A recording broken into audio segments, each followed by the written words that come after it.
In the first year of Pioneers of Change, which is a year-long training program for early-stage social entrepreneurs and change makers in Austria, in the first year we were focusing on helping the people to develop strong visions.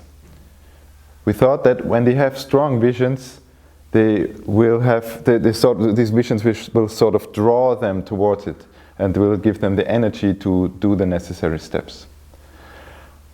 However, we found out that many people were not really moving. They were having doubts and they were sort of overwhelmed by this grand vision and blocked. So this is when we started to use the approach of organic project development, an approach which is very action-oriented and where people move in small steps. So, what might be your challenge? Your challenge might be that you really want to be the change in the world, but don't know how. You might have rough ideas what to do. You want to do something and make a living with it even, and you might have an idea how to do it, but you also have doubts. So this is where the model can help, where it can help because we are putting, when you understand that to do small steps, it will bring you in a situation where you have early successes which nourish you on the way, or you have early failure. This is something to learn to deal with failure and to celebrate, and not to have a big failure at the end. So have small steps, and so we are looking at how we are doing it and how the model of organic project works. So first, it's important to accept that it's a non-linear process, and that every process is different, and it's not that you have this vision and you're moving like this, but it's at the beginning you are meandering in a more organic way, if you really are true to it yourself. With the model of organic project development, we encourage you to really get into the doing early, to try things out, to stop talking about it, but try things out. And this has two effects. First, you have early successes which nourish you on the way, like picking low-hanging fruits. And second, you have also early failure, and you learn to deal with failure and celebrate them, and to reflect on them, and these inform your journey and change your path. So let's look at the model of organic project development. We have several stages, which you can see on this picture here, which are not linear, but they are all interconnected. Let's first look at the trigger.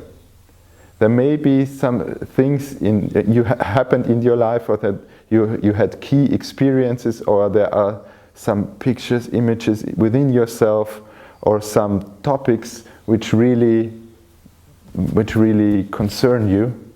It might be that you are in a city and you're really touched by this, that how disconnected we are from nature, and how gray things are, and that the children don't know how things grow. So this may be really something touching you, where you feel an urge to do something. So it's really good to look at what is triggering you, and to write this down. Second, let's see what's your answer to this trigger. Yeah, what's like a positive, affirming intention you want to bring into life. What's sort of your mission, your purpose? Maybe you go on a vision quest, maybe you get a coach, maybe you work just with yourself. What's your intention? Maybe you are a person who really wants to bring nature back to city. Or you're a person who wants to bring joy back to hospitals. So what's your intention? Work with that and get clear. Then it acts like a compass, like something which gives you direction and helps you to decide what to do and what not to do. And then when you have this intention clear, there can be dozens of ideas how to fulfill this intention. When you want to bring nature back to city, you can set up a guerrilla garden with friends. You can create a lobbying organization which works with the city council. Or you can create a weekend exhibition on the market with children.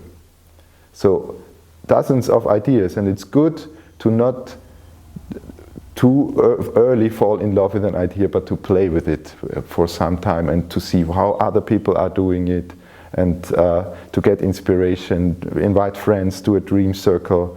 Just be open and walk with it and see what's coming towards you. And since ideas are often a phenomenon which sort of come and go, often some very fleetingly, it's good to sit down also and to drill down into more detail to create a concept out of it. So how will it actually work to realize this idea?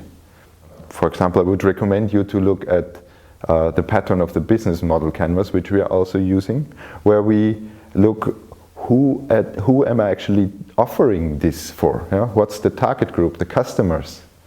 What's actually my offer exactly, and how am I communicating this offer to the target group?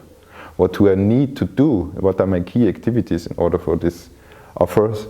And what my partners? What do I need? How much money do I need? What's my potential income? To get into more detail and to write these things down and to bring it into a format where I can communicate this to others.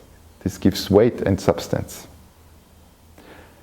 And on the same level, it's not only important to have a sort of a concept development, but to go out and do things. So we really recommend to create prototypes where you create sort of experimental settings where on a small scale you can try out your ideas. Maybe you have a hypothesis you want to validate. Maybe you have, maybe you want to try yourself out in a certain role and to find out, is it really my role? So it's good to have these prototypes, several ones, which help to refine your concept, to refine your idea, and to get more clear about what's my intention really. Maybe invite some friends for this, some friendly customers who give you feedback. And this all helps to finally come to a stage where all these meandering things focuses and you are ready to take a decision to really set up a project or a venture. And in this setting up phase, it's then time to think about legal things, to organizational things, financial things.